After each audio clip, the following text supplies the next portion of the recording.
जय श्री कृष्णा। राधे राधे। आप सभी को मेरा नमस्कार। आज मैं आप सभी को बैसाख मास महात्म्यम का 20वां अध्याय सुनाने जा रही हूँ।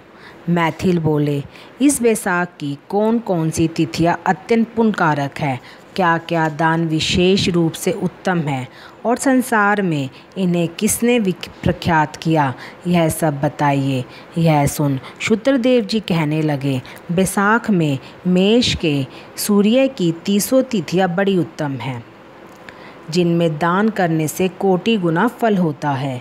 एक एक तिथि में स्नान, दान, होम, पूजा आदि करने से तत्काल मुक्ति होती है। कथा सुनने से रोग अथवा दरिद्रता से पीड़ित दुख भी दूर हो जाते हैं। जो इन तिथियों को व्यर्थ व्यतीत करता है वह गोघाती, कित्रघन, मित्रघाती और आत्मघाती होता है। दरिद्री, धनवान, लंगड़े, अंधे, विधवा स्त्री, बालक आदि सबको यह वैशाख ओत धर्म अत्यंत सुख से साधन के योग्य है। चैत्र के महीने में जब मेष की संक्रांति हो, उसी समय पापों के नाश करने वाली अमावस्या कोटि गया करने की फल देती है। यह एक पितृश्वरों के संबंध की पुरानी कथा चली आती है, जो हरक और पितरों की है। जब पृथ्वी पर सावरिन मनवंतर का राज्य था, 30वें कलयुग के अंत में जब संपूर्ण धर्म नष्ट हो गए, उस समय आर्नर देश के धर्मवरन नाम का कोई ब्राह्मण हुआ। उसने उसी कलयुग के प्रथम पाद में मनुष्यों को पापों से युक्त और अपने अपने वर्ण धर्मों से हीन देखा। तब एक दिन वह मुनि महात्माओं के सत्र यज्ञ के दर्शन के निमित्त पुष्कर क्षेत्र गया। वहाँ ऋषि मुनि लोग कलयुग की प्रशंसा कर रहे थे कि सतयुग में जो वर्ष भर में माधव भगवान प्रसन्न होते हैं, सो त्रेता में 1 मास में और द्वापर में 1 ही पक्ष में होते हैं। उससे 10 गुना पुण्य कलयुग में विष्णु भगवान का स्मरण करने से होता है। केवल एक हरि नाम उच्चारण करना उचित है। जब यह प्रसंग हो रहा था, तभी नारद मुनि खूब हंसने लगे और उन्मत्त की तरह नाचने लगे। निसंदेह यह कलयुग बड़ा पुण्य रूप आया है। केशव भगवान कलेश नाम करने वाले हैं, स्मरण मात्र से ही प्रसन्न होते हैं। परंतु कलयुग के आगमन में आप लोगों का यहाँ ठहरना उचित नहीं है। इस पाखंड में भारत को छोड़कर सुखपूर्वक अन्यत्र कहीं मन प्रसन्न हो विचरो। यह बात सुन व्रतधारी मुनि यज्ञ समाप्त कर शीघ्र ही चले गए और धर्मवरन भी पृथ्वी त्यागने का विचार कर ब्रह्मचार्य व्रत में जटाधारी साधु की भांति कलयुग में अनाचारों को देखने गए। वहाँ जाकर क्या देखते हैं, संपूर्ण मनुष्य जाति घोर पाप में मगन है। ब्राह्मण, शूद्र और सन्यासी पाखंडी हो गए हैं। पति पत्नी में, गुरु शिष्य में, सेवक स्वामी में, पिता पुत्र में परस्पर विरोध रहता है। ब्राह्मण शूद्रवत गौ बकरी के समान हो गई है। वेद कहानी मात्र है। सत्य कर्म साधारण हो गए हैं।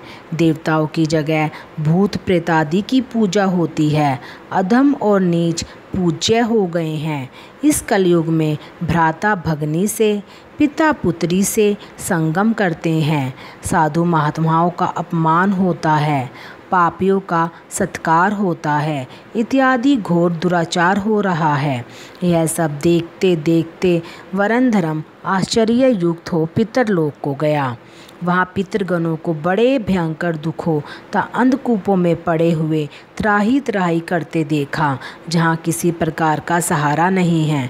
उन्हें देख बहुत विस्मित हुआ और दयालु होकर बोला, तुम कौन हो? तुमने ऐसे कौन से घोर दुष्कर्म किए जिनसे तुम यहाँ पड़े हो? तुम किस गोत्र में उत्पन्न हुए हो? तुम्हारा कैसे उद्धार होगा? यह सब तुम मेरे सामने कहो, तुम्हारा आज ही कल्याण हो जाएगा। उसके ऐसे वाक्य सुन दुख से व्याकुल पितीश्वर प्रसन्न हो दीनवाणी से कहने लगे, हम श्रीवत्र गोत्री हैं। हमारा वंश पाप से क्षीण है। हमारे लिए पिंड देने वाली कोई भी संतान नहीं है। इसी से हमारा दुरात्मा अंध कूप में पड़े हैं। हमारे कुल में एक धर्मवरन ही बड़ा यशस्वी है, वह सबको छोड़ अकेला ही विचरता है। उसने गृहस्थी धारण नहीं की है। वही दुर्वा का तंतु रूप है कि जिसे पकड़कर हम लोग लटक रहे हैं। अतः धर्मवरन की आयु क्षीण होने पर इस अंधता मिसा दुर्गम कूप में गिर पड़ेंगे।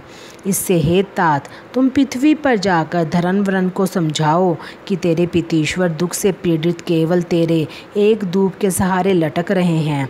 तेरे मरने और संतान न होने पर हम और तू सब अंधतामित्र कूप में पड़ेंगे। इसलिए गृहस्थ धर्म धारण करके संतान वृद्धि करें। जब यह संतान गया को जाए, वे शाक्तोक धर्म करे, विष्णु भक्त हो, एकादशी आदि व्रत करे, वह पाप नाशनी कथा सुने, जिससे उसकी 100 पीछे की और 100 आगे की पीढ़ी नरक जाने से बचे और हमको तथा उसको उद्रव गति प्राप्ति होती है। तुम ऐसे सत्य वाक्य समझकर धर्मवरन को गृहस्थ में प्रवृत्त करो। पीतीश्वरों के ऐसे वचन सुन अचंभे में पड़ रोता हुआ हाथ जोड़ नमस्कार कर धर्मवरन बोला, हे महाराज, मैं ही दुराग्राही तुम्हारा वंशधर धर्मवरन हूँ। मैंने यज्ञ में महात्मा नारद जी के कहे हुए वचन सुने। फिर पृथ्वी पर बहुत से पापी मनुष्यों को देख कुसंगति के डर के मारे दीपांतरों में विचरता रहा। इस तरह इस कलयुग के अंतिम पाद में भी 3.5 भाग व्यतीत हो गए। मैंने अब तक आपका दुख दूर नहीं किया।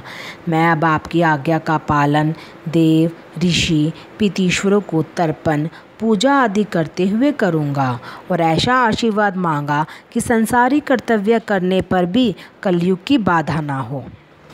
हे राजन, धर्मवरन के कहने पर पीतीश्वर बोले, हे पुत्र, तू गृहस्थ धर्म में प्रवृत्त हो, संतान उत्पन्न करके हमारा उद्धार कर, क्योंकि जिसके घर में तुलसी वृक्ष, शालिग्राम, महाभारत आदि ग्रंथ हैं, जहाँ कथा संगत सत्संग होते रहते हैं, हरि स्मरण कीर्तन और वैशाक्तोक धर्म आदि शुभ कार्य होते रहते हैं, वहाँ कलयुग बाधा नहीं पहुँचता है। हे पुत्र, इसलिए तू पापात्मक युग की चिंता मत कर, शीघ्र घर जा। इस माधव मास में सबके उपकार के लिए मेष की संक्रांति की 30 तिथियों में वैशाक्तोक धर्म कर, जिससे करोड़ों गुने फल मिले। चैत्र की अमावस्या में पिंडदान, श्राद्ध आदि कर जल से बड़ा घड़ा जिसमें कपूर और अगर की वास ना हो दान कर, और सबके ऊपर उपकार के लिए गृहस्थी बनकर उत्तम संतान प्राप्त कर। पीछे मुनि की वृत्ति धारण कर सुखपूर्वक द्वीपों में विचरना। पीतीश्वरों की ऐसी आज्ञा पाकर धर्मवरन शीघ्र ही पृथ्वी पर आया और चैत्र मास में मेष की संक्रांति के दिन प्रातःकाल स्नान कर देव ऋषि पीतीश्वरों का तर्पण कर जल का भरा घड़ा दे और पाप नाश करने वाला श्राद्ध करके अपने पितृवर्ग को ऐसी मुक्ति दी जिससे आवागमन छूट जाए।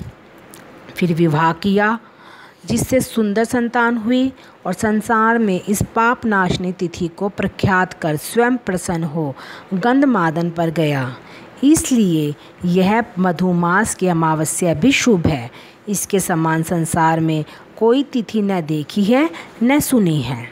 बैसाख मास में भगवान की प्रार्थना का मंत्र इस प्रकार है, मधुसूदन देवेश बैसाखे मेष के रवो प्रातः स्नानम करिष्यामि निर्विघ्नं कुरु माधव।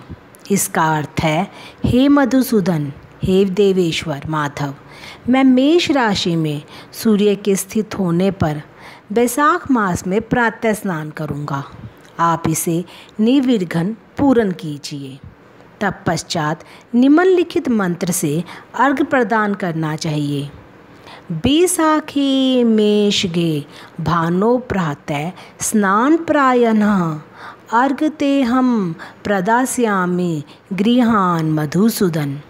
इसका अर्थ है, सूर्य की मेष राशि पर स्थित रहते हुए बैसाख मास में प्रातः स्नान के नियम से श्रलिंग होकर मैं आपको अर्घ्य देता हूँ। हे मधुसूदन, इसे ग्रहण कीजिए। इस प्रकार अर्घ्य संपन्न करके स्नान करें।